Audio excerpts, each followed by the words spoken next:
네, 최근 이명박 전 대통령과 양승태 전 대법원장이 보석을 청구한 데 이어서 김경수 경남지사의 보석 청구 가능성도 함께 거론이 되고 있는 상황인데요. 과연 법원이 거물급 인사들의 보석 청구를 허가할지 이에 대해서 관심이 모아지고 있습니다. 자세한 내용 김성수 변호사와 함께 짚어보도록 하겠습니다. 어서 오세요. 안녕하세요. 네, 언론들 중에서는 이런 표현이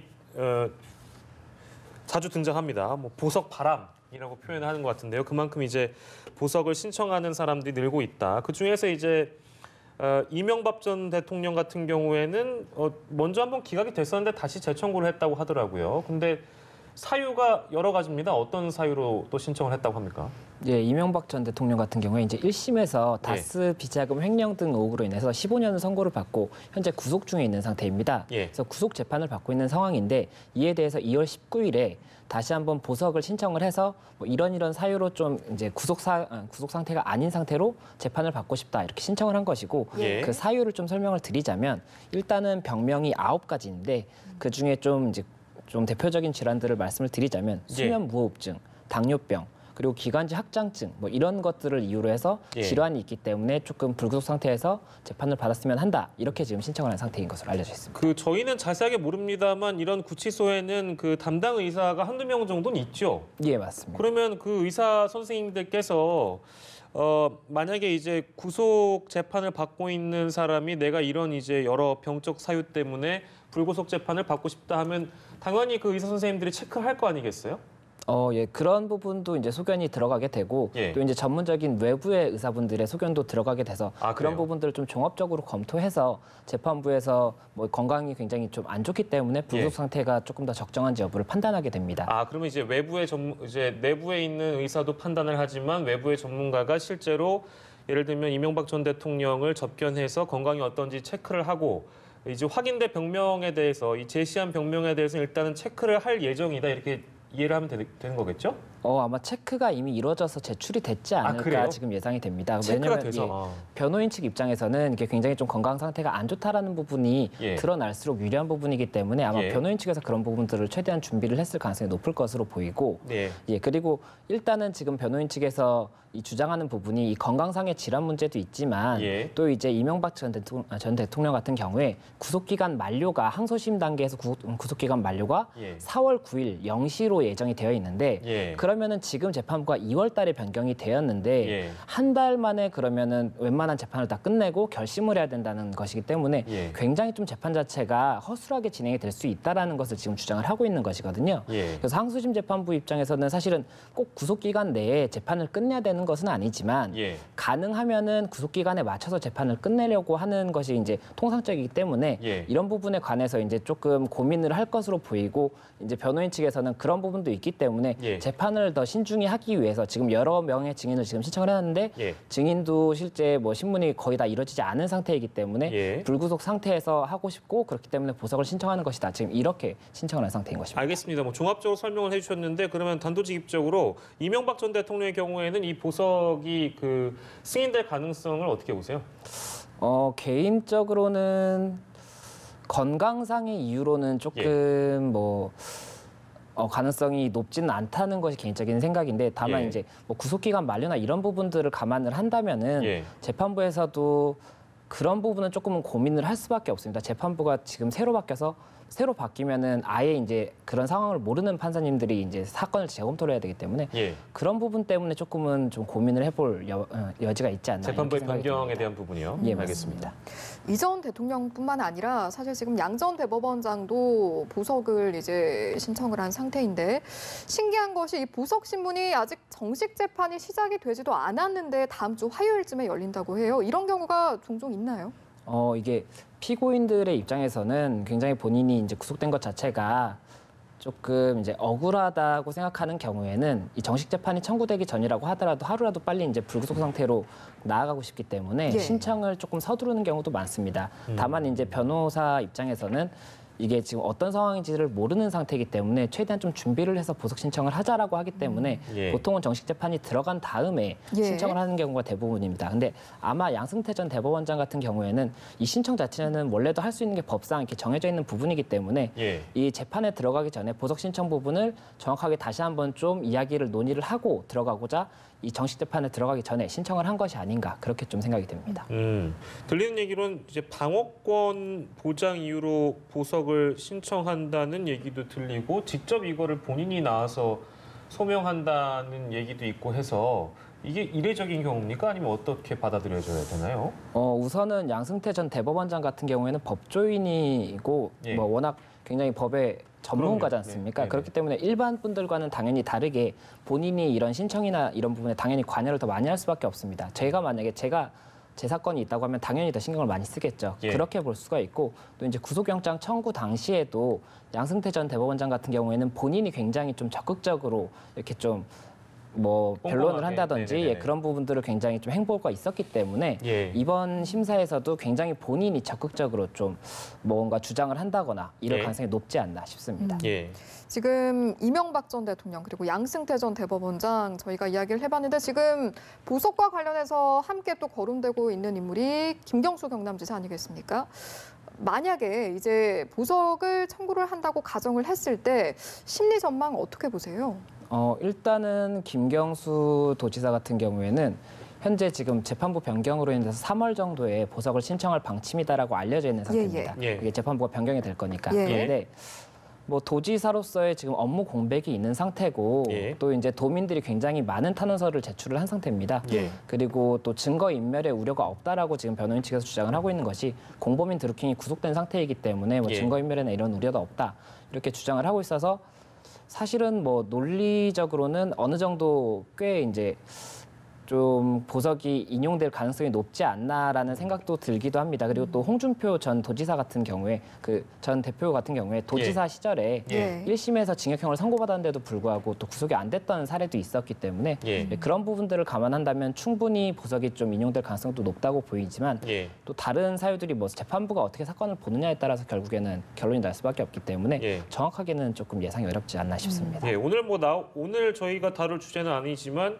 최근에 실형이 나온 어떤 인물들의 경우에는 법정 구속이 안 되고 김경수 지사의 경우에는 실형이 나와서 원칙적으로 법정 구속이 됐기 때문에 별 문제가 없다라는 논리도 있었기 때문에 이 부분은 저희가 뭐 짚지는 않겠습니다. 저희가 지난 뉴스 시간에 짚었기 때문에 아무튼 그런 의문들이 요즘 많이 나온다는 얘기를 더불어 드리고요.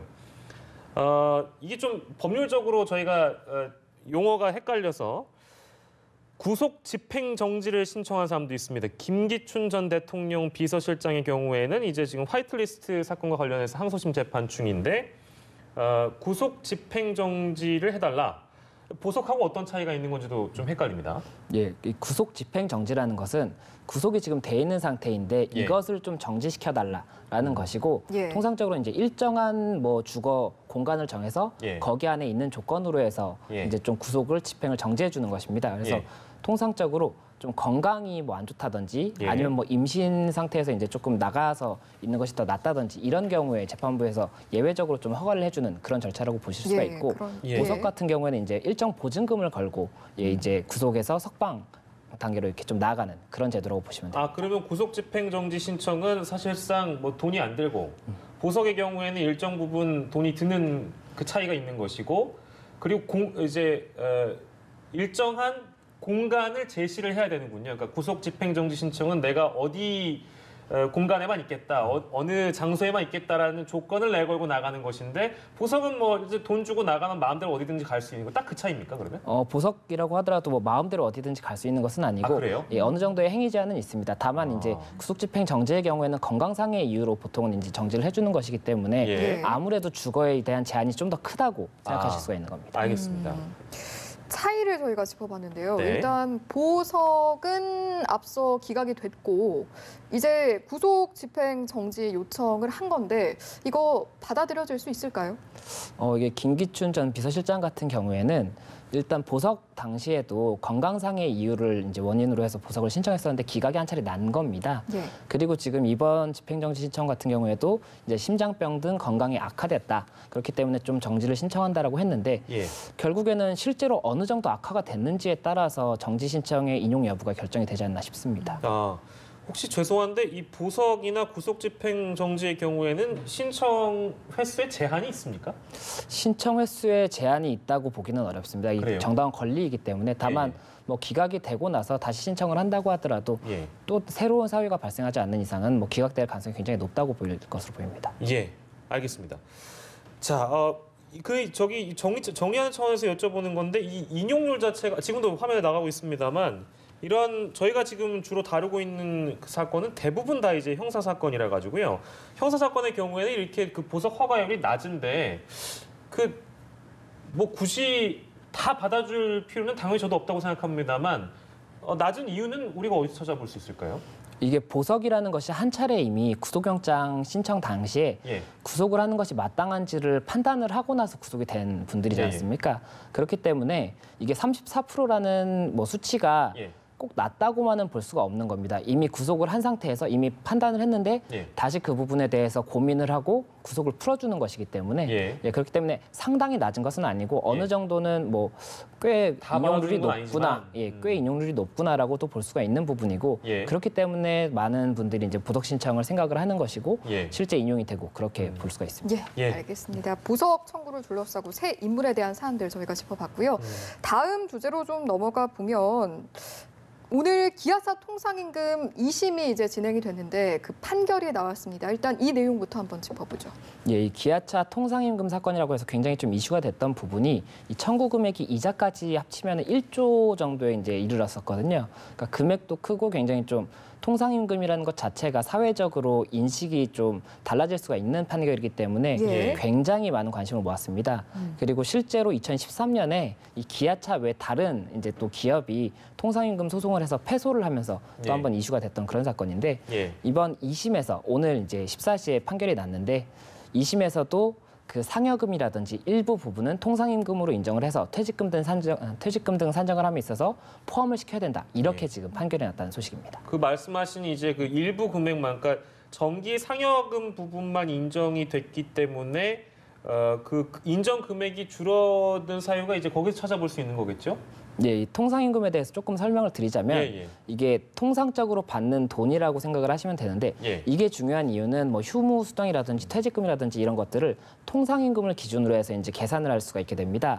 근데 기존에는 이제 기아차 같은 경우에 통상임금에 뭐 월급이라든지 일정적으로 이제 고정적으로 지급하는 돈들을 넣어놨었는데 여기에 상여, 보너스라고 하는 상여라든지 아니면 뭐 중식대, 점심 뭐 금액이라든지 이런 수당들을 안 넣었었거든요. 근데 이 부분 중에 지금 1심에서는 이 상여 부분 그리고 또 중식대 부분, 가족 수당 이런 것들도 다 통상임금에 들어갔어야 되기 때문에 금액이 올라가야 된다라고 판단을 했던 부분이고 이에 대해서 이제 항소심에서는 뭐 중식대라든지 가족 수당은 통상임금까지는 들어가기가 조금 어려운데 그래도 그 상여 부분은 들어가야 한다고 해서 조금 금액이 줄어든 그런 소식입니다. 그러니까 정기 상여금을 이제 이게 가장 큰 쟁점으로 얘기됐던 것이 결국에는 저도 이게 법적으로 나왔던 용어로 살펴보면 정기적이어야 되고 일률적이어야 되고 고정적이어야 되는데 아까 얘기했던 뭐 중식비나 뭐 일비라고 하나요? 일비나 뭐 가족 수당 이런 것들은 이제 그 특정성에 해당되지 않는다 이렇게 봤기 때문에 줄어들었다 이렇게 정리를 하면 되는 거겠죠? 네, 맞습니다. 네, 알겠습니다. 자, 그리고 이렇게 되면은 이제 이번 판결 때문에 아무래도 뭐 여러 가지 우려가 되는 부분이 경제계에서도 나올 법한 상황이긴 한데요.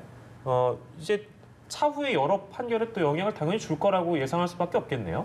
네, 맞습니다. 이게 기아차 같은 경우에도 일단은 몇 천억 정도를 갑자기 이제 또 자금을 마련해야 되는 상황이기 때문에 기아차 입장에서도 굉장히 좀 큰 타격이 될 것이고 이와 유사한 소송들이 이제 많은 기업들을 상대로 벌어지게 된다면 당연히 기업들마다 예상하지 못한 몇 천억 정도 뭐 몇 조 이렇게까지 이제 좀 비용이 발생이 될 수가 있기 때문에 그런 부분에 있어서는 아무래도 경제계에서는 조금 걱정을 할 수밖에 없는 그런 상황이 아닌가 싶습니다. 네, 알겠습니다. 오늘은 두 가지 주제를 가지고 얘기를 나눠봤습니다. 지금까지 김성수 변호사와 이 시간 함께했습니다. 고맙습니다. 고맙습니다.